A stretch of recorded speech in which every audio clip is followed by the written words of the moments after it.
సామెతలు 27వ అధ్యాయం 12 వరకు అయిపోయింది. 13వ వచనం.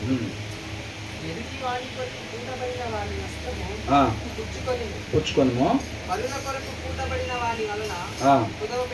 కుదువ పెట్టించుము. అంత ముందు కూడా చూసాం కదండి ఈ వచనం. మనం ఏం చేయాలంట, అవతల వాళ్ళకి మనం ఎప్పుడు కూడా గ్యారంటీలు కానీ షూరిటీలు కానీ మనం పెట్టకూడదు. అలా పెట్టినట్టయితే ఏం చేయాలంట,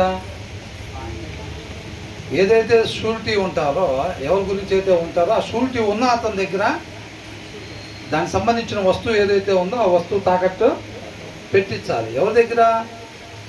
ఆ వచ్చిన ఆయన కాదు, ఎవరైతే షూరిటీ, ఇది మా వాళ్ళేనండి, వేరే ఊరి నుంచి వచ్చినా సరే పర్వాలేదు, వీళ్ళకి ఇల్లు ఇవ్వచ్చు, లేదు వీళ్ళకి డబ్బులు ఇవ్వచ్చు, అవునండి, వీళ్ళకి మేము హామీ అని ఎవరైతే అంటారో అలా షూరిటీ ఉండే వాళ్ళ దగ్గర మీరు ఆ వస్త్రాన్ని తీసి మీ దగ్గర పెట్టుకోండి. రేపు రోజున ఏదన్నా ఇబ్బంది జరిగితే ఎవరు నష్టపోతారు? అప్పుడు షూరిటీ ఉన్నవాళ్ళు నష్టపోతారు అన్నమాట. అర్థమవుతుందండి. కాబట్టి మనం ఏం చేయాలంటే అట్లా హామీలు కానీ ఇలాంటివి మనం ఉండకూడదు. అర్థమవుతుందండి. కాబట్టి మన ఆత్మ నడిపింపుని బట్టి మనం ఎవరికైనా సహాయం చేయాల్సి వస్తే సహాయం చేసేవారంగా ఉండాలన్నమాట. ఎప్పుడైనా ఒకరికి సహాయం చేసేటప్పుడు అది తిరిగి వచ్చిద్దని మనం ఆ ఉద్దేశంతో చేయకూడదు. ఇస్తే వెళ్ళాలని కూడా తీసుకోవాలి. వాళ్ళు ఇవ్వకపోయినా మనం ఏం బలవంత పెట్టేవారంగా ఉండకూడదు అన్నమాట. అవునండి, అలాగ ఉండాలి. కాబట్టి ఎప్పుడు కూడా మనం వేరే వాళ్ళకి షూరిటీలు ఉండకూడదని చెప్తా ఉన్నాను. తర్వాత ఏమంటున్నారు,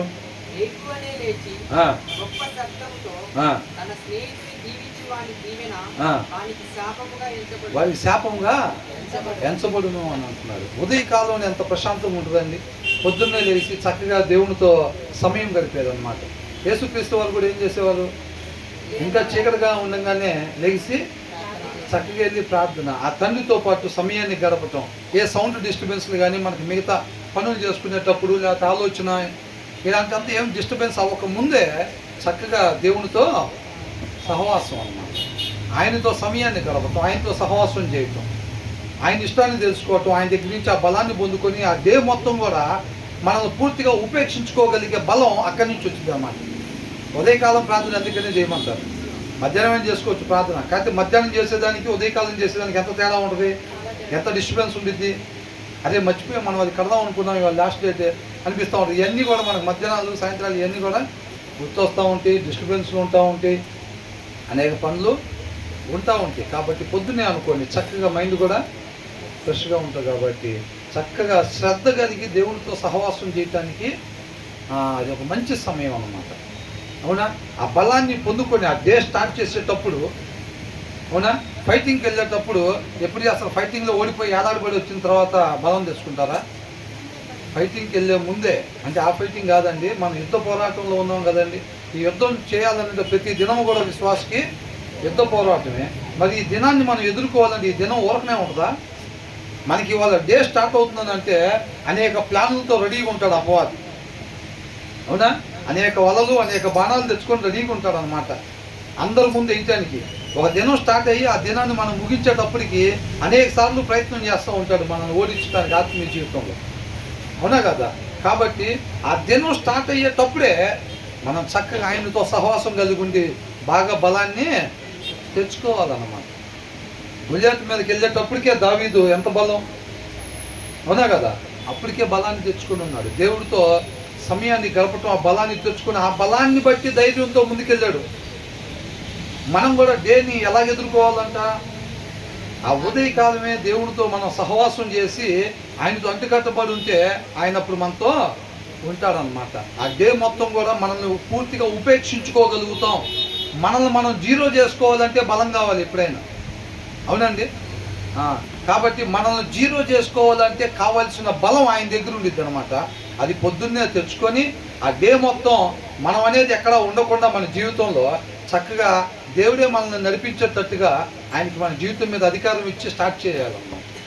స్టార్ట్ చేస్తే అప్పుడు ఆ డే ఎండింగ్ రిజల్ట్ ఎలా ఉండిద్ది, సక్సెస్గా ఉండిద్ది అన్నమాట. అలా కాకుండా మనం అట్లాగే లేచి గబగబా పనుల్లో స్టార్ట్ అయిపోయి ప్రార్థన చేసుకోవాలి, వాక్యం చదువుకుంటే చేద్దాం మధ్యాహ్నం చేద్దాం, ప్రజెంట్గా అక్కడికి వెళ్ళిపోవాలి, చేద్దాం సాయంత్రం చేద్దాం, 4 గంటలకల్లా స్టార్ట్ చేద్దాం ప్రార్థన, చేద్దాం 8ంటికి చేద్దాం 11ంటికి చేద్దాం, ఎక్కువసేపు చేద్దాం వాళ్ళు అనుకుంటాం. అది అట్లా పోయి శక్తి అంతా అయిపోయి డే మొత్తం ఫెయిల్యూర్ అయిపోయి అక్కడ పోయి ఆఫీస్కి పోయి ఇక్కడ ఇంటి దగ్గరికి వచ్చి అక్కడ పోయి ఇక్కడ పోయి అన్నీ చేయకూడదు అనుకున్నాయి, అన్నీ చేసేసి లాస్ట్లో వస్తాం ఆయన దగ్గర, ప్రభువా అన్నీ ఫెయిల్యూర్ అయ్యి ఉన్నాయన్నా ఇవాళ క్షమించు ప్రభువా అంటాం. అంటే ఎప్పుడు రావాలి? ఎప్పుడు రావాలంట చేసి డే స్టార్టింగ్లోనే ఆ డే రిజల్ట్ సక్సెస్గా ఉండాలని అంటే ఆయన పాదాలు చెంత ప్రభు నీ కృపను బట్టి నేను సజీవుడిగా కళ్ళు తెరిసేటట్టుగా ఈ దినాన్ని నాకు ఇచ్చావు కాబట్టి నీ పాదాల చెంత పరలోకంలో కూడా అంట 24 పెద్దలు ఉంటారంట, సింహాసనం మీద ఆశ్రయంలో అయ్యి వాళ్ళ తల మీద ఏముంటాయంట? ఎవరు ఇచ్చారు? అయ్యి దేవుడే ఇచ్చాడు. ఆ కిరీటాలు మళ్ళీ వాళ్ళు ఎక్కడ పెట్టారు? మళ్ళీ తీసి దేవుడి పాదాల దగ్గర పెట్టారు. మనకి ఒక డే స్టార్ట్ అవ్వటం అంటే ఆ డే ఎవరు ఇస్తున్నారు? మనకి దేవుడు ఇస్తున్నాడు. మళ్ళీ ఆ డేని ఏం చేయాలి మనం? ఆయన పాదాలు చెంత ప్రభువా ఈ దినం మొత్తం నీ కృపను బట్టి నేను నిద్రపోయి కళ్ళు తెరిసేటట్టుగా చేసావు, నీ కృపను బట్టి ఈ దినం అనే ఆయుష్ నాకు ఇస్తున్నావు, ఈ దినం మొత్తం కూడా నీ హృదయ ఆలోచన చొప్పున మాత్రమే నడుచుకునేటట్టుగా కృపను దయచే. అలా నడుచుకోవాలంటే డ్రైవింగ్ సీట్లో ఆయన ఒక్కడే ఉండాలి, ఇంకొకళ్ళు ఉండకూడదు. అంటే మనల్ని జీరో చేసుకోవాలి, మనల్ని ఉపేక్షించుకుంటే ఆయన హృదయాలోచన చొప్పున ఆయన ఎప్పుడైతే మనం అలా పెడతామో నేననేది ఎక్కడా కూడా చేయకుండా ప్రభా నన్ను జీరో చేసుకొని నీ ఆత్మ నడిపింపు ప్రకారంగా మాత్రమే నేను ఉండేటట్టుగా కృపను దయచేయి ప్రభు అన్నప్పుడు మన అంతరంగంలో ఆ భయం కనబడిద్ది. ఆయనకి కనబడిద్దా లేదా? అంటే నేను ఇచ్చే దినం ఎలా గడుపుదామని ఇష్టపడుతున్నారు వీళ్ళు? నా హృదయ ఆలోచన చొప్పున మాత్రమే వీళ్ళు ఉపయోగించాలని ఇష్టపడుతున్నారు కాబట్టి అంతరంగంలో భయపడి ఆ దినాన్ని నా పాదాల చెంత పెట్టారు. అవునా? అలాగా పెట్టినప్పుడు ఆ డే మొత్తం కూడా చక్కగా సక్సెస్ అయ్యేటట్టుగా ఆ దినాన్ని ఏ కార్యాలు అయితే మన ద్వారా ఆయన జరిగించాలనుకున్నాడో ఆ కార్యాలు మొత్తం కూడా చక్కగా జరిగేటట్టుగా ఆయన కృప చూపించే దేవుడుగా ఉంటాడు. అర్థమైందండి? క్లోజింగ్ ప్రేయర్ పడుకునేటప్పుడు ప్రభువా ఇంత చక్కగా యుద్ధం చేసి జయాన్ని ఈ దినం నాకు అప్పగించినందుకు నీకే మహిమ అని చక్కటి నిద్రను దయచేయమని, నీ చిత్తం అయితే రేపు కూడా మరలా అలాగే నీ నామాన్ని మహింపరచడానికి కృపను దయచేయమని చెప్పి చక్కగా పడుకోవాలి. అంతేనా కదా? ఒకవేళ అట్నించాడు వెళ్ళిపోయాం అనుకోండి, ఫోన్ కాల్ వచ్చి ఏదంట ఫోన్ కాల్ వచ్చి అట్నించాడు వెళ్ళిపోతే ఆయనకే మహిమ. ఒకవేళ వెళ్ళకుండా ఇక్కడే కళ్ళు తెరిసామనుకోండి, ఆ దినం కూడా ఎలా ఉండాలి? ఆయనకే మహిమ. వెళ్ళినా ఆయనకే మహిమ, ఉన్నా ఆయనకే మహిమ. అదే మన పనికి వేరే పని లేదు. అది మన సత్తా ఏందో చూపించటం అంటే. మనల్ని జీరో చేసుకోవటంలోనే మొత్తం సక్సెస్ ఉండిద్ది. మనల్ని జీరో చేసుకోవాలంటే బలం కావాలి. ఆ బలం ప్రార్థన ద్వారా ఎర్లీ మార్నింగ్ ప్రేయర్లో మనం ఆ బలాన్ని పొందుకున్నట్లయితే డే మొత్తం సక్సెస్. ఆయన నాకు తోడుగా ఉన్నాడని ఒక ధైర్యం, ఏ బాణమైనా వేసుకొని ఏ వాళ్ళైనా పెట్టుకొని. అవునా? ఎందుకని? ఆల్రెడీ యుద్ధం ఆయనకు అప్పగిచ్చేశారు. యుద్ధం ఆయనకి అప్పగిచ్చేసా. ఏ వాళ్ళైనా వేసుకొని ఏ బాణమైనా పెట్టుకుని వల్ల ఓడిపోయేది లేదు. సక్సెస్ మనకి ఆయన మన తరపున యుద్ధం చేస్తున్నాడు అనే ఒక ధైర్యం మనకు ఉండిద్ది అనమాట. అర్థమవుతుందండి? చక్కగా ఆయన్ని మాత్రమే కనపరుస్తూ ఆయన నామాన్ని మాత్రమే మహింపరిచే వారంగా మనం ఉంటాం అన్నమాట. మనం అలాగా ముందుకు సాగిపోయే వారంగా ఉండాలి. ఆ టైంలో, అలాంటి టైము, అంత ప్రశాంతంగా ఉండే టైము, అంత వాల్యుబుల్ టైంలో ఎవరినన్నా నిద్ర లేపేటప్పుడు దగ్గరికి వెళ్ళి ప్రైజ్ లాడ్ వేద్దామని గట్టిగా అరిసామనుకోని ఏమైంది? ఇప్పుడు అలాంటి టైంలో మనం వెళ్ళిపోయి ప్రైజ్ లాడ్ బ్రదర్ అని అంటే, మమ్మీ ప్రైజ్ లాడ్ అని అంటే ఎలా ఉండదు? ఎంత కోపం వచ్చింది అసలు. ఆ మాట పలికిన దాన్ని తగ్గట్టుగా ఇలా హృదయంలో నెమ్మది ఉండిద్దా? ఉండదు. ఉండదుగా ఎంత కోపం వచ్చిద్దో. అది దేవుడి నామానికి మహిమకరంగా ఉంటుందా ఆ ప్రవర్తన, లేదా అవమానకరంగా ఉండిద్దా? అవమానకరంగా ఉంటుంది. అర్థమవుతుందండి? అది చెప్తున్నారు అనమాట. అందుకని ఏమంటున్నారు ఇక్కడ, వేకువనే లేచి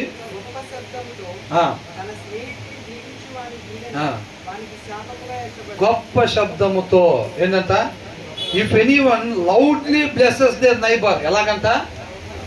హృదయపూర్వకంగా అన్నారా? ఏంటంట? గొప్ప శబ్దంతో అంట. అర్థమవుతుందండి. మేము మొన్న దేవుడి కృపను బట్టి ముంబై వెళ్ళి వచ్చాం. ఆ ముంబై వెళ్తుంటే ముంబై సిటీలోకి ఎంటర్ అయ్యేటప్పుడు మా పాప వెనక సీట్లో కూర్చొని ఉంది, నేను ముందు డ్రైవింగ్ చేస్తున్నా. ఎప్పుడు వచ్చిందో ఏమో తెలియదు, ఇటు వచ్చి చెవు దగ్గర ఒప్పుకొని ఊదింది గట్టిగా. నేనేమో డ్రైవింగ్ కాన్సన్ట్రేషన్, పెద్ద రోడ్డు, ఇండియాలో బిగ్గెస్ట్ 10 లైన్ హైవే అంటుంది. నేనే ఫస్ట్ టైం అసలు అక్కడికి వెళ్తాం, అక్కడ పడుతుంది ఇట్లా బ్యానర్ లాగా. ఆ రోడ్లోకి ఎంటర్ అవ్వగానే చెవు దగ్గరికి వచ్చి గట్టిగా ఒప్పుకొని ఊదింది. అది ఒక్కసారిగా మామూలుగా ఇదైపోదాను నేను, అంత ఇది అనిపించింది అనమాట. గట్టిగా అరిసేలోపలే వెళ్ళిపోయి వెనకాల కూర్చుంది. నేనేం చేశా అంటుంది. అసలు అంత కంగారు సేమ్ అంతేనమాట. ఇది ఎవరైనా చెవి దగ్గరికి వచ్చి గట్టిగా ఒక్కసారి వెనక నుంచి వచ్చి చెవి దగ్గర గట్టిగా అరిసారు అనుకోండి, బాగోని అరవటం లేకపోతే అట్లా ఉంటే మన ఆత్మ వచ్చేది ఇక్కడ ఉంటే ఇటు నుంచి వచ్చి ఎవరు నడిస్తే ఎట్లా ఉంటుంది, దాని గురించి చెప్తున్నారు అనమాట. అర్థమవుతుందండి. If anyone loudly blesses their neighbour early in the morning, వేకువజామునే అలా ఎవరైతే గట్టిగా అరిచి వాళ్ళని డిస్టర్బెన్స్ చేసి వాళ్ళ మూడంతా చక్కగా దేవునితో సమయం గడపాలనుకునే సమయాల్లో ఇలాంటిది క్రియేట్ చేసినప్పుడు ఏమైతే అలాంటి ఎవరు చేసేది? ఆత్మ నడిపింపు ద్వారా ఉండే వాళ్ళు చేస్తారా? అట్లా. కాబట్టి మనం చెడగొట్టిన ఏది చేసిన ఏంటంట, మనం స్టెప్పులు వేయాలన్నా స్టేజీ మీద దేవుని పాట ఉండాలి. ఏదంట ఆ స్టేజ్ కాదు, సినిమా పాట పెట్టుకున్నప్పుడు ఉండే స్టెప్పులే ఉంటే మనం సినిమా పాట పెట్టకూడదు. కాబట్టి ఏ పాట ఉంటుంది? దేవుడి పాట ఉంటుంది. స్టెప్పులు మాత్రం యాజ్ ఇట్ ఈజ్గా నడుస్తూ ఉంటాయి. అర్థమవుతుందండి. కాబట్టి మనోళ్ళు పోయి వేరే దేవి గట్టిగా చెప్పకూడదు. కాబట్టి ఆ చెప్పేది కూడా ఏం చెప్పాలంట? ప్రైజ్ లార్డ్ బ్రదర్, హల్లెలూయా, అవునా? అట్లాగంటేనంట ఆ ఎదుటి వారికి ఏమైందంట, మన మంచి మాదిరిని కనపరిచే వారంగా కాకుండా దేవుడి నామానికి అవమానంగా కలిగించే వారంగా మనం ఉంటాము. Early in the morning it will be taken as a curse. అంటే దేవునితో అలాంటి సహవాసం వాళ్ళు చెయ్యకూడదు అని అనుకొని డిస్టర్బెన్స్ చేసే వాళ్ళు ఉంటారు, చూసారండి? అట్లాగైద్ది అనమాట. వాళ్ళు అలా చక్కగా దేవుడితో సమయం గడపాలి అని మనం కోరుకోకుండా ఉండే వాళ్ళు ఏం చేస్తారు? డిస్టర్బెన్స్ చేస్తారు, అవునా? అలా ఎవరైతే ఎర్లీ మార్నింగ్ గట్టిగా బిగ్గరగా పోయి వాళ్ళతో మాట్లాడతారో it will be taken as a curse, శాపంగా. అర్థమవుతుందండి. వాళ్ళు అలాంటి సమయం గడపకూడదు, దేవుడితో ఆ సమయం గడపకూడదు. గడపకుండా ఉంటే వాళ్ళు బలం లేకుండా ఆ దినాన్ని ఎదుర్కొనే వాళ్ళుగా ఉంటారు. బలం లేకుండా ఆ దినంలో యుద్ధ పోరాటం చేయాలంటే ఎలా ఉంటుంది? విశ్వాసంలో పడిపోయే వాళ్ళుగా ఉంటారు అన్నమాట. అంటే వాళ్ళకి ఆశీర్వాదం వచ్చిందా, శాపం వచ్చిందా? పలికిందేంటి? పలికిందేమో ప్రైజ్ లార్డే, అవునా? మరి వాళ్ళకి ఏమొచ్చింది చూసారా? అట్లాగనమాట. అట్లా ఉండకూడదు అని అంటున్నాడు. అర్థమవుతుందండి. కాబట్టి మన జీవితం ద్వారా ఒక మాదిరిని కనపరచాలన్నమాట. బెదరు చెప్పారు సత్యనారాయణపురంలో సువార్త. ఏమని? అంత జాగ్రత్తగా మోసుకొని వస్తున్నారు ఆ రోజు. ఏం బెదరంటే ఏం మాట్లాడేది లేదు. ఏంటంటే ఆ విలువైంది ఆ పాత్రలోంచి కింద పోకుండా జాగ్రత్తగా తీసుకొస్తున్నారు. మాకు తెలియదా? చెప్పేది మేం కాదు కదా. దాంట్లో ఐస్ క్రీములు అట్లు ఇడ్లీలు తినకుండా మేము వెళ్ళిపోయి కమ్మ కూర్చున్నాం. బెదరేం తినమంటే నేనేం తినలేనన్నా, ఇది పోయేటట్టుకున్నాను అని బెదరేం తినలా. మన జీవితం ద్వారానే మన సువార్తని ప్రకటించాలి. మన జీవిత విధానమే ఒక కరపత్రిక లాగా మనం సువార్తగా మారిపోవాలి. అనేక మందికి నేను చెప్పేదే కానీ ఎవరు ఇక్కడికి రాలేదు. నేను నా ప్రకారంగా నేను జీవించడం ఎప్పుడైతే మొదలుపెట్టానో నా జీవితాన్ని చూసి అనేక మంది ఇక్కడికి రావటం మొదలుపెట్టారన్న. అర్థమవుతుందండి. కాబట్టి ఏంటంటే మన జీవిత విధానమే ఒక మాదిరికరంగా, ఒక సువార్తగా, అవునా, అలాగా కనపరచాలన్నమాట. కాబట్టి మనం కూడా అలాగా మంచి మాదిరి కనపరిచే వాళ్ళం ఉండాలి తప్ప మనం ఆచారంగా ఉండి పలుకులు అయ్యి బలికి మిగతాది డిస్టర్బెన్స్ చేసి దేవుడికి దూరంగా చేసే వాళ్ళగా మనం ఉండకూడదు మిగతా వాళ్ళకి, అవునా? తర్వాత ఏమంటున్నారు?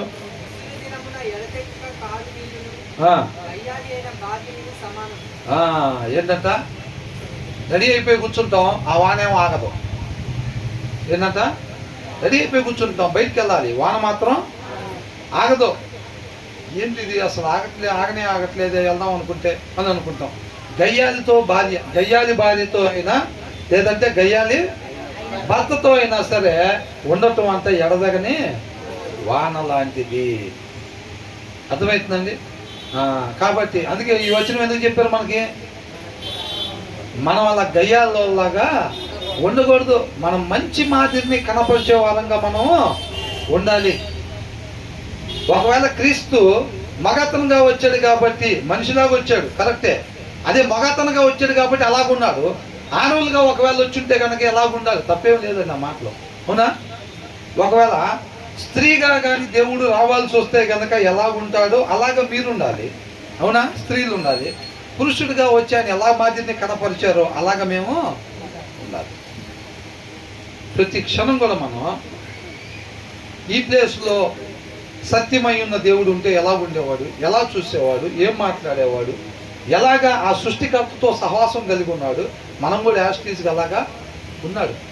ఆయన ప్రేమను బట్టి ఆయన ఎలాగొచ్చాడు, ఎలా జీవించాడు, ఎలాగా మరణాన్ని జయించి జీవంలోనికి దాటి వెళ్ళాడు, ఎలాగ ఆయన నామాన్ని, తండ్రి నామాన్ని మహింపరిచాడో చక్కగా మనకి వివరించారు, జీవించి చూపించాడు అన్నమాట, అవునా?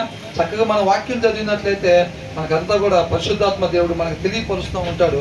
మనం ఇష్టపడి ఆయన మన జీవితం మీద అధికారం ఆయనకు అప్పగిస్తే ఆ ప్రకంగా ఆయన మనల్ని నడిపిస్తాడు అన్నమాట, అవునా కదా? ఆయన మనల్ని ఆ రీతిగా నడిపిస్తాడు. కాబట్టి మనం గయ్యాలలాగా ఉండకూడదు. మనం జస్ట్ అనుకుంటే కాదండి, మనం వాక్యం చదువుకుంటే ఆ గయ్యాలత్వం పోయింది మనలో నుంచి.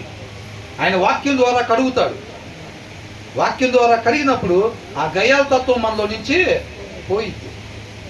చక్కగా ఆత్మఫలాలు మనలోనికి వస్తాయి అన్నమాట. అర్థమవుతుందండి? మునిపేమో సౌల్లాగా, ఇప్పుడేమో పౌల్లాగా మారిపోయాడు, అవునా కదా? మనం కూడా అలాగా అంతకుముందు ఎలాగున్నాం, వాక్యం చదవక ముందు ఎలాగున్నాము, తర్వాత వాక్యం చదువుతున్నప్పుడు మన జీవితం ఎలాగుంది, ఆ మార్పు జనాలకి కనపడాలి, అవునా కదా? ఆ మాదిరిని, ఆ మంచి మాదిరిని మనం కనపరిచే వారంగా ఉండాలి. మన జీవితం ద్వారా మనం సత్యాన్ని, సువార్తని ప్రకటించే వారంగా ఉండాలన్నమాట. సమానం అంతా చూసారండి, ఎడదెక్కకుండా వాన పడతా ఉంటే ఎంత ఇబ్బందిగా ఉంటుందో, గ్యాప్ లేకుండా గయ్యాలి అయిన బాధ్యత కూడా అంతే ఉండిద్ది అనమాట. సమానం, ఇద్దరు సమానం అంటున్నారు. భర్త అయినా అంతే, భార్య అయినా అంతే. తర్వాత ఏమంటున్నారు? దేనిని? ఆ వానని, లేదంటే ఆ గయ్యాల తత్వాన్ని కంట్రోల్ చేయాలంటే, ఆ భర్తను కంట్రోల్ చేయాలంటే, ఆ భార్యని కంట్రోల్ చేయాలంటే, హృదయంలో వాక్యం లేని భర్తని మనం కంట్రోల్ చేయాలంటే, ఆపాలని అంటే ఎంత కష్టం. హృదయంలో వాక్యం లేకపోతే అడ్డగోలకి వెళ్ళిపోతూ ఉంటారు. వాళ్ళు ఏది పడితే అది మాట్లాడుతూ ఉంటారు, ఏది అనిపిస్తే అది చేస్తూ ఉంటారు ఇంట్లో కూడా, అవునా కదా? హృదయంలో వాక్యం లేకపోవడం అంతేనండి. ఇద్దరిలో ఒక్కళ్ళలో వాక్యం లేకపోయినా చాలా నష్టం జరిగిద్దండి. కొన్ని క్షణాలు హృదయంలో వాక్యం లేకపోతే ఆ మూఢత్వం ఆ హృదయాన్ని నడిపిద్ది. ఆ క్షణాలకు సంబంధించిన పరివాసనం మనం ఖచ్చితంగా అనుభవించాల్సిందే అని లాస్ట్ టైం మనం చూసాంగా, అవునా? అట్లా మరి ఇద్దరిలో ఒక్కళ్ళలో అయినా సరే వాక్యం చదవని వాళ్ళు అయితే గనక చాలా నష్టం ఆ కుటుంబంలో జరిగిద్ది. అది భార్య కావచ్చు, భర్త కావచ్చు. ఇక ఇద్దరు చదవని వాళ్ళు అనుకుని చెప్పేదేం లేదు. ఇంకా మంచి మాదిరి సంగతి తీసి పక్కన పెట్టండి, చెడ్డ మాదిరిగాళ్ళు బ్రాండ్ అంబాసిడర్లు అవుతారు వాళ్ళిద్దరు. కాబట్టి భార్య భర్త ఇద్దరు ఒకళ్ళు చదివితే సరిపోదు, ఒకళ్ళు చదివితే సరిపోదు. ఎంత నష్టం అంటే అంత నష్టం. ఎవరైతే వాక్యం చదవరో వాళ్ళు తీసుకునే నిర్ణయాలు, వాళ్ళ ఆలోచన, వాళ్ళు చేసే పనులు అక్కడ అనేక సునామీల ఇంట్లో కలుగు చేస్తూ ఉంటాయి అన్నమాట. అర్థమవుతుందండి? అన్ని తప్పుడు నిర్ణయాలు తీసుకుంటూ ఉంటారు. కాకపోతే చాలామంది ఏమనుకుంటారు చెప్పండి? చాలామంది భర్తలు ఏమనుకుంటారు? నువ్వు చదువు, వాక్యానుసారంగా సౌమ్యంగా ఉండు, మృదువుగా ఉండు, నేను చదవకుండా లోకానుసారంగా ఉంటాను, తీసుకురాబా అని అంటే ఓకేనండి. వాక్యం చదివే వాళ్ళు ఎట్లుంటారు? నేను ఇలాగుంటా, నువ్వు అలాగుంటే భలే ఉండేది. ఏది చెప్పినా కానీ నువ్వు ఎదురు తిరగవు, నువ్వు వాక్యానుసారంగా ఉంటావు కాబట్టి నేను అప్పుడు ఎట్లా కావాలంటే అట్లాగా ఉండొచ్చు. లేదు ఒకవేళ భార్య అనుకోండి, భార్యకు అట్లాంటి ఆలోచన ఉంటే భర్తనేం చెప్పింది? నువ్వు చదువు, నువ్వు బాగా వాక్యం చదువు, నువ్వు బాగా వాక్యం చదివితే నువ్వు పద్ధతిగా మాట్లాడుతావు, నువ్వు నాతో రివర్స్గా మాట్లాడవు. అప్పుడు నేను పెత్తనం చేయొచ్చు నీ మీద. ఏంటంటే భర్త బాగా వాక్యం చదువుతాడు అనుకోండి, భార్య ఏం చేయొచ్చు? పెత్తనం చేయొచ్చు. ఎందుకని? ఆయన నోరు తెసి ఒక మాట గట్టిగా మాట్లాడదు, వాక్యానికి విరుద్ధం చేయకూడదని. ఒక దెబ్బ వేయడు, అంతేనా కదండి. అప్పుడు ఇక బాధ ఏంటి? సిట్ అంటే సిట్ మనం అక్కడ మీ ఆయనలా కాదు ఇక్కడ. ఎందుకని కాదు? అంత సేటుకి జిమ్కి వచ్చారా? మామూలు చెప్తున్నా, అంత సేటుకి జిమ్కి వచ్చారా? బాధ అట్లా వెళ్ళొచ్చింది ఏమన్నా? మరేందంట అంత? ఆయన వాక్యం చదువుతాడు, అది మనకు వచ్చింది ఇక్కడ. ఆయన వాక్యం చదువుతాడు కాబట్టి ఏమైందంట? అస్సలు మన దగ్గర ఇంక వేరే రకంగా ఉండదు, అడ్డగోళ్ళకి ఏం ఆహారం ఉండదు. మరి ఆ గిఫ్ట్ ఆయనకి ఇవ్వద్దా? మరి ఆ గిఫ్ట్ ఆయనకి కూడా ఇవ్వాలి అంటే మరి ఏం కూడా సరే ఏం బాగానే ఉంది, ఆయన వాక్యం చదువుతాడు. లేదంటే ఏం వాక్యం చదివిద్ది, ఆయనకి బాగానే ఉంది. మరి చదవనా పరిస్థితి అవతల వాళ్ళకి ఎట్లా ఉంటుంది? అడ్డగోళ్ళగా ఏం రూల్స్ లేకుండా ఇసిరేస్తుంటే, ఏ మాట పడితే ఆ మాట మాట్లాడుతుంటే, ఏ నిర్ణయం పడితే ఆ నిర్ణయం తీసుకుంటుంటే, ఇది చేయండి అదే వద్దు ఇట్లా చేయండి, అట్లెందుకు ఇట్లా అంటే నేను చెప్పించే ముందు. అవునా కదా? ఇప్పుడు భార్య చక్కగా వాక్యం చదువుకునేదండి, వాక్యం చదువుకుని భర్తకి ఇంకేం తిరగలేదు, ఇంకా ఏం ఎదురు మాట్లాడదో, గయ్యాల్లాగా ఉండదో, ఏముండదో, ఎట్లా మనం మాత్రం మన ఇష్టం అనుకుంటాడు భర్త. అవునా? ఆయన తీసుకునే నిర్ణయాల వల్ల ఇబ్బంది, అనేక నష్టం, ఎంతో నష్టం జరిగిద్ది అన్నమాట. కాబట్టి ఇద్దరు కూడా వాక్యం చదవాలి. పేరెంట్స్కి పెట్టాలండి, పెద్దోళ్ళకి పెట్టాలి, పెద్దోళ్ళకి బాగా ఫెలోషిప్లు ఏర్పాటు చెయ్యాలి. పిల్లల్ని పంపిస్తూ ఉంటారు, చర్చికి వెళ్ళి, సండే స్కూల్కి వెళ్ళి, చర్చికి వెళ్ళి, వీళ్ళు ఆమె సీరియల్ ఈయన ఫోను, ఆమె సీరియల్ ఈయన ఫోను. అది పెద్దోళ్ళ దగ్గర మనం బాగా దేవునితో సహవాసం చేసేవారుగా, మంచి మాదిరిని కనపరిచేవారంగా మనం ఉండాలి. కాబట్టి ఇద్దరు చదవాల్సింది. ఒక్కళ్ళు చదవకపోయినా ఆ కుటుంబంలో నుంచి ఎవరు వస్తారు?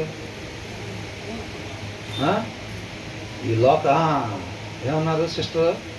మూర్ఖులు వస్తారు. నిజంగానే ఆ కుటుంబంలో నుంచి మూర్ఖులు తయారవుతారు. ఇద్దరిలో ఒక్కళ్ళు చదవని వాళ్ళైనా ఆయన కొన్ని చోట్ల డెసిషన్స్ తీసుకుంటాడు, ఆమె చదవదైతే ఆమె కొన్ని చోట్ల నిర్ణయాలు తీసుకునిద్ది. ఎంత కష్టం అండి అసలు, ఎంత కష్టం. నేను వాక్యం చదవనైనా ఇద్దరు పిల్లల్ని పెంచడం అంటే ఎలా తయారైపోతారు వాళ్ళు? నాలో నుంచి మంచి అసలు రాదు. అవునా? పోనీ భర్త పనికి వెళ్తాడు, భార్య పిల్లల్ని పెంచిద్ది, భార్య వాక్యం చదవదు అనుకోండి, ఏంటి పరిస్థితి? ఎంత భయంకరంగా అయిపోతారు అసలు. అవునా? అంత భయంకరంగా ఉండేది. పెరిగిపోతూ ఉంటారు పిల్లలు, కళ్ళ ముందే పెరిగిపోతూ ఉంటారు. కాబట్టి ఇద్దరు కూడా వాక్యం చదవాలి. చదువుతూ ఉంటే ఆ గయ్యాల తత్వం శుభ్రంగా పోయిద్ది. క్రీస్తు కలిగి ఉండే లక్షణాలు మనం కలిగి ఉండొచ్చు. అట్లాంటి వాళ్ళంతా ఆపటానికి చూస్తే ఏమైందంట? దానిని ఆపచూచువాడు. గాలిని ఆపుతామా? ఇప్పుడు నేను ఇట్లా చేపెట్టి ఇట్లా కాపితే ఇటు నుంచి అటు పోకుండా ఉన్నదా? ఇంకొక ఇద్దరు పెడితే చేతులు, ఇంకో 10 మంది పెట్టినా గాలిని ఏం ఆపలేమ్మా. అవునా? అట్లాంటిదంతా ఒక గయ్యాలి భర్తని, ఒక గయ్యాలి వ్యక్తిని ఆపటం కానీ, లేకపోతే ఒక గయ్యాలి భార్యని ఆపటం కానీ, అట్లాంటిదా అంటే ఎంత భయంకరమో చూడండి. గయ్యాలంటే ఏం లేదండి, వాళ్ళు ఏం వెరైటీగా ఏముండరు, మనలాగానే ఉంటారు. మనలాగానే చక్కగా చీరలు కట్టుకొచ్చుకుంటాడు, మనలాగానే చక్కగా షర్ట్లు ప్యాంట్లు వేసుకొచ్చుకునే ఉంటారు. ఫెలోషిప్లో కూడా ఉండొచ్చు. అవునా? వాక్యం చదవరంతే. ఏం చేయరు? వాక్యం చదవరంతే. మిగతాదంతా మామూలుగానే ఉండిద్ది. అర్థమవుతుందండి? పైకి సిల్వర్ పెయింటే ఉండిద్ది, లోపలంతా గయ్యాలే ఉంది. అర్థమవుతుందా? పైకి మాత్రం మామూలుగానే ఉంటారు, లోపలికి ఎట్లా ఉంటుందంట? లోపలంతా గయ్యాలి, గందరగోళంగా. భర్త కావచ్చు, భార్య కావచ్చు, ఆలోచనలు అంతా డబ్బులు ఆదా చేసేది లేదు, జాగ్రత్తగా నెల మొత్తం గడిచేటట్టు వాడుకోవాలి కదా, అది ఉండదు. మళ్ళీ చూస్తే నిర్ణయాలు పిల్లలకి అట్ట చేద్దాం, అట్టగాలి ఇట్లా చేద్దాం అని అనుకుంటారు. మళ్ళీ ఎవరితో ఎట్లా మాట్లాడాలో తెలియదు, లేకపోతే అట్లా అంటుంది అనమాట. హృదయంలో వాక్యం లేదు కాబట్టి మొత్తం అట్లాగా గందరగోళం అయిపోయి. కాబట్టి అట్లాంటి గయ్యాలని ఆపటానికి చూసేవాడు అంట గాలిని ఆపు చూసేవాడితో సమానం. తన కుడి చేత ఒక లడ్డు తీసుకొచ్చినట్టుగా లేకపోతే ఏదన్నా ఒక సాలిడ్ వస్తువు తీసుకొచ్చినట్టుగా నూనెను తీసుకొస్తామా? ఏమైపోయింది అది? మొత్తం పోయింది. పట్టుకున్నాం అనుకుంటాం అంతే. గాలి ఇక్కడ ఉందా లేదా? ఉంది. దాన్ని పట్టుకున్నాం, వచ్చిందా? లేదు, అది వెళ్ళిపోయింది పక్క నుంచి. నూనె కూడా అంతే. ఆ ఆపుతూ వచ్చినా మనం ఆగేది కాదు అనమాట. గయ్యాల తత్వం అనేది అంత భయంకరమైంది అనమాట. అర్థమవుతుందండి? వాక్యం చదవకపోతే ప్రతి ఒక్కళ్ళు గయ్యాలు వదిలే. ప్రతి ఒక్కళ్ళు బయటికి షోయింగ్ చేసిన వాళ్ళ హృదయంలో ఆ గందరగోళం ఉండిద్ది అనమాట. వాళ్ళ హృదయంలో ఆ గందరగోళం ఉండిద్ది. కాబట్టి ప్రతి ఒక్కళ్ళు కూడా శ్రద్ధ కలిగి వాక్యం చదవాలి. శ్రద్ధ కలిగి వాక్యం చదవాలన్నారు. అప్పుడు ఆ వాక్య సారాంశాన్ని పొందుకుంటారు.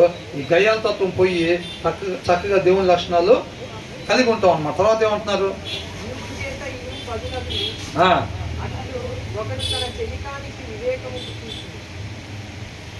ఏం చేస్తాడంట? చెలికానికి వివేకము. As iron sharpens iron, so one person sharpens అన్నదారు అన్నమాట.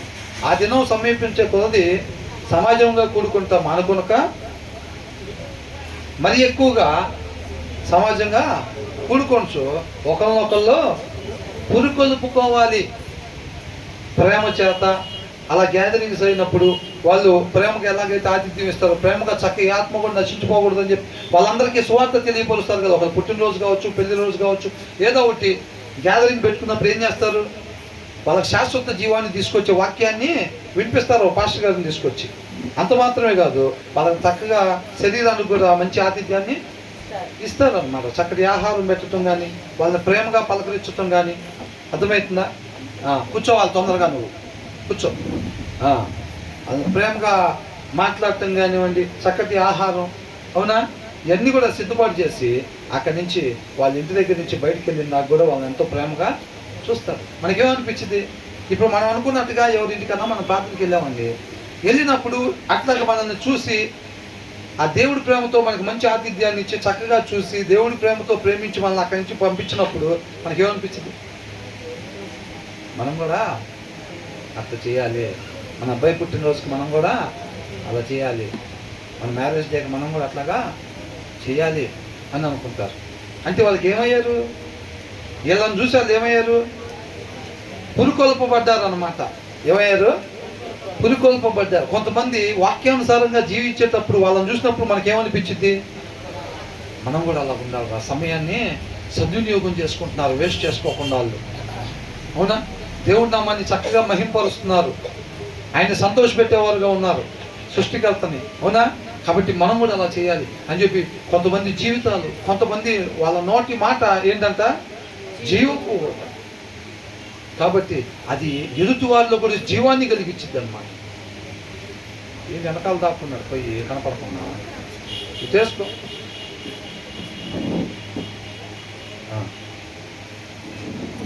అయితే కొంతమంది ఏమవుతారంట?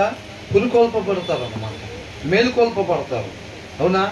ఎస్, నేను కూడా అట్లాగా ఉండాలి. ఒకళ్ళనొకళ్ళు అనమాట అట్లాగా హెచ్చరించుకుంటా అని అన్నారు. ఎదుటి వారిలో ఎక్కడైతే వాక్యానికి విరుద్ధంగా ఏ పనులైతే ఉన్నాయో, ఏ ప్రవర్తన అయితే ఉందో, ఏదైతే ఉందో అవన్నీ కూడా వాళ్ళకి చెప్తా చక్కగా వాళ్ళు కూడా సరి చేసుకుంటా. అట్లా కదమ్మా. ఇప్పుడు మన పిల్లలు ఏదైనా గబుక్మని ఏదైనా తప్పు చేశారనుకోండి, ఏమంటాం? సరి చేస్తామో లేదా? అట్లా కాదు, అట్లా చేయకూడదు. ఒక మనిషి అలా ఉండకూడదు. ఒక మనిషి ఉండాల్సిన విధానం వాక్యం ఇలాగా రాస్తుంది, మనం ఇలా ఉండాలి అనేది ఏం చెప్పాం? హెచ్చరికతోటి సత్యాన్ని తెలియజెప్తున్నాం అన్నమాట. అది మాట ద్వారా కావచ్చు, మన ప్రవర్తన ద్వారా, మన జీవితం ద్వారా ఏం చేయాలంట? అలాగా. కాబట్టి ఇనుముని ఎలాగైతే షార్పెన్ చేసిద్దో, ఒక చాకుని కొద్దిగా సానబెట్టాలంటే ఏం వాడతారు? ఇనుము, ఇంకొక ఇనుము తీసుకొచ్చి దాన్ని సానబడతారు అన్నమాట. అర్థమవుతుందండి? అట్లాగా ఇనుము ఎట్లాగైతే సానబట్టడానికి, అంటే దాన్ని పదునుగా దాని పనిలో ఉపయోగపడటానికి చేసిద్దో, ఇక్కడ ఏంటంట? ఒక మనిషి ఇంకొక మనిషిని పురుకొల్పగలుగుతాడు. అర్థమవుతుందండి? విశ్వాసంలో నడిపిస్తాడు, ప్రేమలో దేవుణ్ణి అంటుకట్టుబడేటట్టుగా చేస్తాడు. ఒకళ్ళు అన్నమాట, ఏకభావం, ఏక మనస్సు కలిగి. ఎక్కడైతే ఒకసారి నన్ను సరి చేయొచ్చు మీరు, ఒక్కొక్కసారి నేను మిమ్మల్ని సరి చేయొచ్చు, అట్లాగా ఒకళ్ళనొకళ్ళు మనం అందరం కూడా క్రీస్తులో మనం నాటబడి ఉండేటట్టుగా, ఆయనతో అంటుకట్టబడి ఉండేటట్టుగా చూసుకోవాలి. అవునా? అలాగా మనం రక్షణలో వృద్ధి చెందుతూ ఆయన నామాన్ని మహింపరిచే వారంగా ఉండాలి అని చెప్పి రాశారనమాట. ఆ వచ్చిన మళ్ళీ చదవండి ఒకసారి. ఇనుము చేత ఇనుము పదునగును అట్లు, అలాగే అలాగేనంట తన చెలికానికి. And one man sharpens another. అర్థమవుతుందండి? ఇప్పుడు చాకు దాన్ని సానబట్టడానికి ఎందుకు? చాకు ఏ పని కోసం అయితే సృష్టింపబడిందో ఆ పని చక్కగా చేసే దానికోసం అట్లాగా అది తయారు చేసేది పక్కన. అవునా? మనం ఏ ఉద్దేశం కొరకు చేయబడ్డామో ఆ ఉద్దేశం కొరకు మాత్రమే మనం పనిచేసేటట్టుగా తోటి సహోదరుడు మనకి ఉపయోగపడతాడన్నమాట. అవునా కదా? దేవుడు ఇదివరకు రోజులాగా అట్లా మాట్లాడుతున్నాడా? అలా కాదు. ఇవాళ తోటి వారి ద్వారా మాట్లాడతాడు. ఆయన కుమారుడు ద్వారా ఈ దినాన్ని ఆయన మనతో మాట్లాడుతూ ఉన్నాడు అన్నమాట. అర్థమవుతుందండి? కాబట్టి దీని అర్థం ఏంటి? నువ్వు చెప్తే నేను సరి చేసుకోవాలా? చెప్తే పాస్టర్ గారు చెప్పాలి, లేదా బిషప్ గారు చెప్పాలి. వాళ్ళిద్దరు చెప్తే సరి చేసుకుంటా, వాళ్ళిద్దరు చెప్తే రిసీవ్ చేసుకుంటారు. కానీ నువ్వెవరో చెప్పడానికి, నాకు నువ్వెవరమ్మా నాకు చెప్పడానికి అని అంటానికి ఉందా? ఏమనుంది వాక్యంలో? ఏమనుందంట? అట్లు ఒకడు తన చెలికానికి వివేకము పుట్టించును. కాబట్టి వాక్యానుసారంగా ఉండటాన్ని ఎవరు చెప్పినా మనం రిసీవ్ చేసుకునే వారంగా ఉండాలి. సరి చేసుకోవటానికి ఇష్టపడాలి. ఎవరైనా వయసుతో పనేం లేదు. మనకన్నా చిన్నోళ్ళు కావచ్చు, మనతో మనమంటే వాళ్ళు ఇష్టపడిన వాళ్ళైనా కావచ్చు, ఇష్టపడే వాళ్ళు కావచ్చు, ఎవరైనా కావచ్చు. కాక ఎవరు చెప్పినా అది వాక్యానుసారంగా ఉన్నట్లయితే కనుక దాన్ని చక్కగా రిసీవ్ చేసుకొని మనం సరి చేసుకునే వారంగా మనం ఉండాలి అని చెప్తున్నారు అన్న. తర్వాత ఏమంటున్నారు?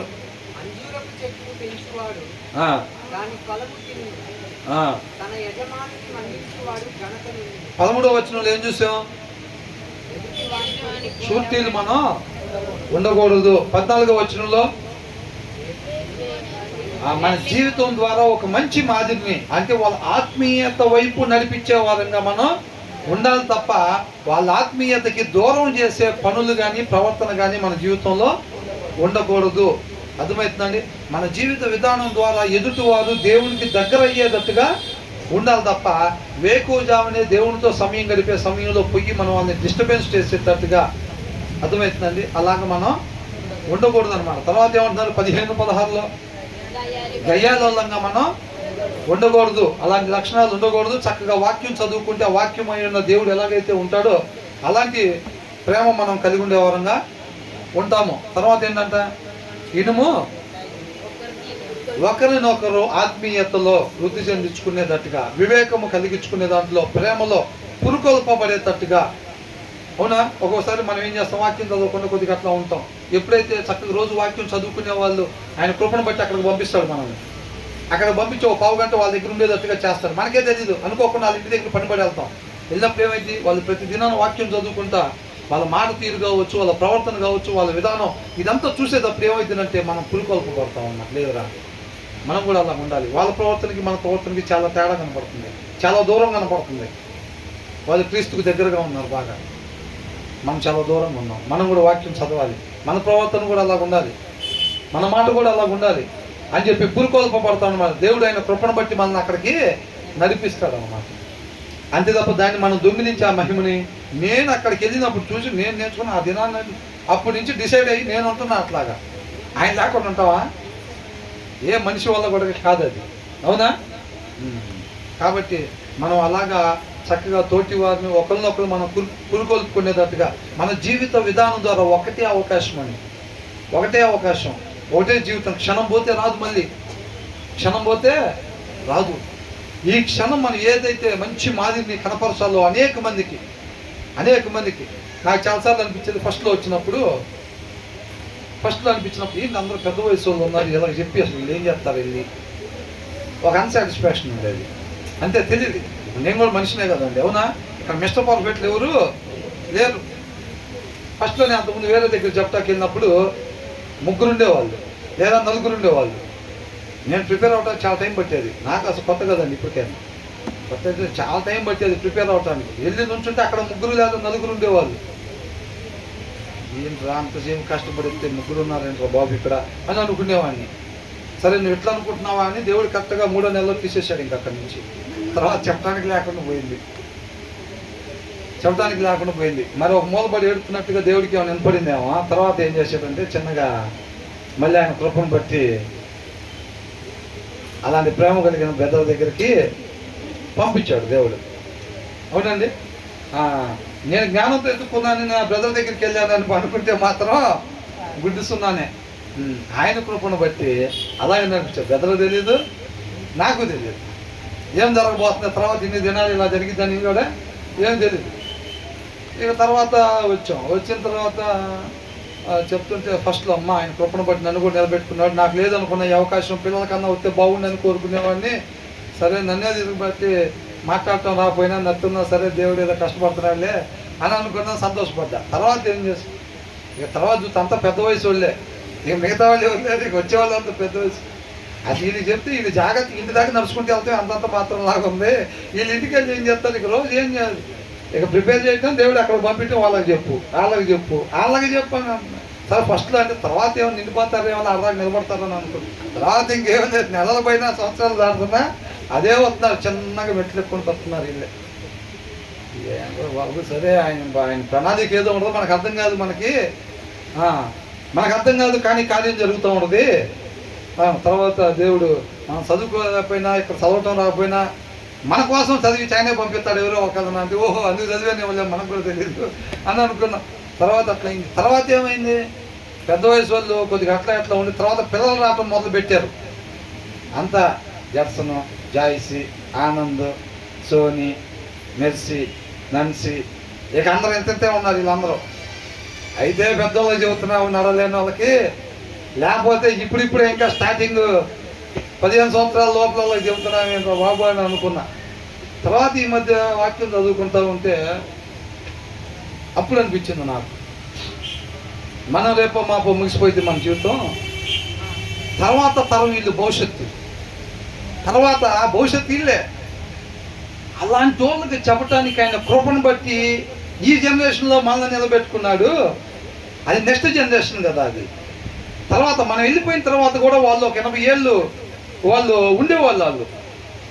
అలాంటి వాళ్ళకి చెప్పటానికి, అలాంటి వాళ్ళు ఆయన్ని పోలి జీవించేవారుగా ఉండే వాళ్ళని తయారు చేసే భాగ్యం ఆయన అదుపులుగా ఉండే మాకు ఇచ్చాడు. ఇది అసలు మామూలు విషయం కాదు ఇది అని అనుకున్నాను. నాకు అప్పుడు దాకా నాకు ఇట్లా కనపడ్డారు, తర్వాత నుంచి నాకు ఇట్లా కనపడుతున్నారు వీళ్ళేందో. మరి అది నా ఓరే, నేను పోయి నుంచుంటుంది మావులోళ్ళ ముందు కాదురా, ఎవరు వీళ్ళు, ఆయనే కదా భవిష్యత్తు. మనం అప్పుడు కొనుక్కొని ఉంటాం మట్టిలో కొనుక్కొని 10 ఏళ్ళు అయి ఉంటుంది, 20 ఏళ్ళు, 30 ఏళ్ళు, 40 ఏళ్ళు, 60 ఏళ్ళు అయి ఉంటుంది. వీళ్ళు ఎక్కడే చదవండి, బైబిల్ చదవండి, అమ్మ బైబిల్ చదవండి, అయ్యా బైబిల్ చదవండి అని తిరుగుతూ ఉంటారు. వీళ్ళే గొంతు పోయేదో తలుసుకుంటా ఉంటారు. ఇప్పుడు వెళ్తుంటే నిద్రపోతున్నారు, ఎట్లా నిద్రపోతున్నారు చూడండి, అమ్మ నిద్రపోతున్నారు ఇప్పుడు. తర్వాత చూస్తే వీళ్ళే కేకలు వేసుకుంటూ తిరుగుతూ ఉంటారు. అప్పట్లో మనం ఎంతెంతోళ్ళ ముందు కాదురా బాబు చెప్తుంది, భవిష్యత్తు ముందు చెప్తున్నాం, సామాన్యులు కాదు వాళ్ళని సెలెక్ట్ చేసుకున్నాడు దేవుడు. వాళ్ళ ముందు నిలబడి చెప్పటానికి ఏమాత్రం అర్హత లేకపోయినా సరే మనకు అలాంటి భాగ్యాన్ని ఇచ్చాడు. కళ్ళు తెలుసుకొని చూడు సరిగ్గా అని అంటున్నాడు దేవుడు. బాబోయ్ మామూలు కాదు మా ముందు నుంచుంది, వాళ్ళ దగ్గర మనం నుంచోటం, భవిష్యత్తు ముందు మనం నుంచోటం అంటే ఏంటండి, అవునా కదా. 4 రోజులు ఉండి వెళ్ళిపోతాం, అంతటితో పోయిద్దని అనుకున్నాం, కానీ మనం పోయినా మన తర్వాత నడిసే భాగ్యం దేవుడు మనకి. విలియం కేరీ గారి గురించి, లేకపోతే మిగతా అపోస్తుల గురించి ఇప్పుడు కూడా చెప్పుకుంటున్నాం లేదు, అలాగనమాట. ఆయన కృపను బట్టి వాడుకుంటున్నాడు దేవుడు అని అనుకున్నాడు. అది నువ్వు సరిగ్గా కూర్చో, ఒకసారి ఆ గిన్నెలో పోసినావు, నువ్వు సరిగ్గా కూర్చో, ముందు అది నేర్చుకో అన్నాడు. సరేదేవా అని చెప్పి అది నేర్చుకొని తీసుకొచ్చి ఆయన కార్యాలు అట్లాంటి ఆశ్చర్య కార్యాలు అనమాట. అవునా. ఇక్కడ అందుకని ఏమంటున్నాడు, ఎవరు చెప్పినా ఏ వయసు వాళ్ళు అయినా, తక్కువ వయసా ఎక్కువ వయసు ఎట్లాగేమీ లేదన్నమాట. అవునా. పేతురు పెద్దోడు, సీనియర్ విశ్వాసి, పౌలు గారు తర్వాత కొత్తగా వచ్చాడు అన్నమాట. ఆయనకు బయలుపరిచాడు దేవుడు, అన్యులకు సువార్త చెప్పాలన్న విషయం పౌలు గారికి బయలుపరిచాడు.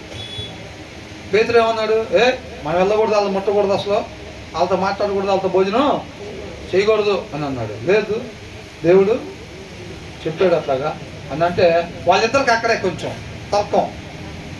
తర్వాత పేతురు దేవుడు చూపించాడు చతుష్పాద జంతువులు మొత్తం ఆ చర్మకారుడు ఇంట్లో ఉన్నప్పుడు, నేను అన్ని పవిత్ర ప్రభు అని నేను అవి తిన్నా, నీకు తెలుసు కదా, అవి తినకూడదు, నిషిద్ధమైనవి అంటే, నేను అన్ని పవిత్రపరిచిన తర్వాత నువ్వు ఎందుకు నిషిద్ధమైనవి అంటున్నావు. ఇక అక్కడ కొన్నేళ్ళు ఇంటి దగ్గరికి వెళ్ళిన తర్వాత వాళ్ళందరూ కూడా పరిశుద్ధాత్మను పొందుకోవటం అక్కడ పేతురు కళ్ళారా చూశాడు. చూసి వీళ్ళందరూ బాప్తిసం తీసుకోవచ్చు. అయితే ఇక్కడ నిషేధించబడిన వాళ్ళు ఎవరు లేరు. యేసు అందరికీ ప్రభువే అని అంటున్నారు. ఇంకక్కడి నుంచి స్టార్ట్ అయింది. పౌలు చిన్నోడే, కానీ పేతురు సీనియర్ అయినా సరే ఈయన దగ్గర నేర్చుకున్నాడు, చూసాడా లేదా, సరి చేసుకున్నాడా లేదా, అలా అక్కడి నుంచి దేవుడు బయలుపరిచాడు అన్నమాట ఆ విషయం. కాబట్టి వయసుతో ఏమి సంబంధం లేదన్నమాట. ఆయన కృప పొందుకున్నవాడే పెద్దోడు. నీకు అంతకన్నా పెద్దోళ్ళు ఎవరున్నారు మరి, అవునా కదా. తర్వాత ఏమంటున్నాడు,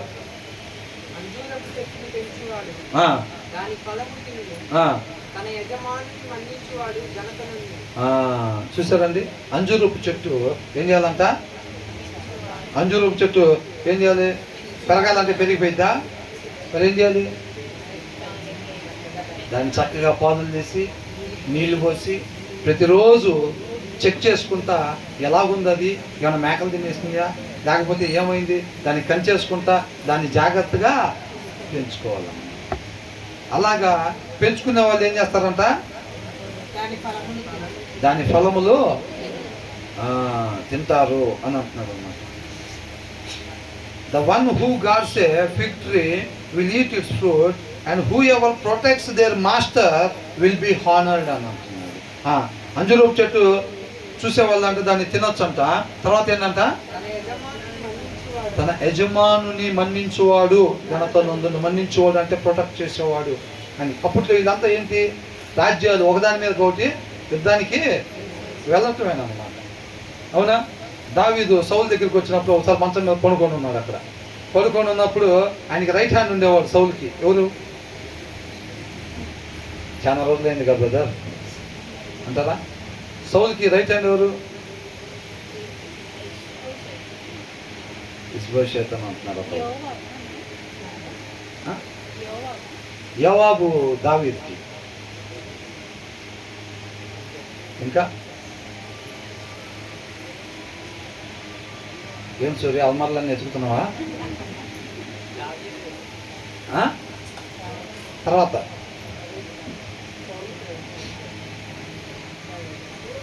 అబ్నేర్ అని ఒక ఆయన ఉండేవాడు. అబ్నేర్ అని ఉండేవాడు సౌలుకి రైట్ హ్యాండ్. కాట్లా గాయాలైతే సౌలుకి ఏం చేశాడు, దావీదు దగ్గరికి వచ్చి ఇందాక నిద్రపోయాడు. ఆ చుంబను అది తీసుకుని వెళ్ళాడు. దేవుడి చేత అభిషేకించబడినాను నేను, మొట్టను దేవుడే చూసుకుంటాడని చెప్పి వెళ్ళిపోయాడు. దూరాన్ని వెళ్ళిన తర్వాత ఏమన్నాడు, అబ్నేరు అన్నాడా, అబ్నేరు నీ యజమానికి నువ్వెందుకు కాపలా కాయలేకపోయావు, అది నువ్వు చేయాల్సిన పని కదా, కాబట్టి నువ్వు శిక్షకి అని అన్నాడు. అర్థమవుతుందండి. ఇక్కడ ఏంటంట, and who ever protects there master will be honoured అన్నమాట. నమ్మకంగా పనిచేయాలి.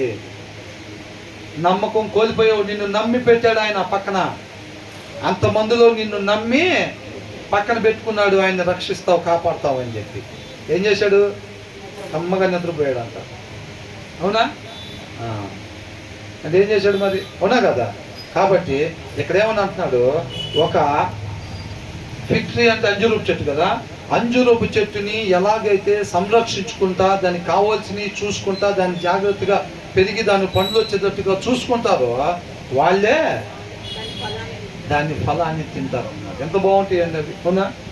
అలాగే ఎవరైతే నమ్మకంగా మనం ఎక్కడైతే మన యజమానుడు ఎవరు, యేసయ్య, మనల్ని నమ్మి పంపించాడు, ఆయన ప్రేమతో మనల్ని సృష్టించాడు అన్నమాట ఫలానా కార్యాల కోసం అని చెప్పి నమ్మాడు.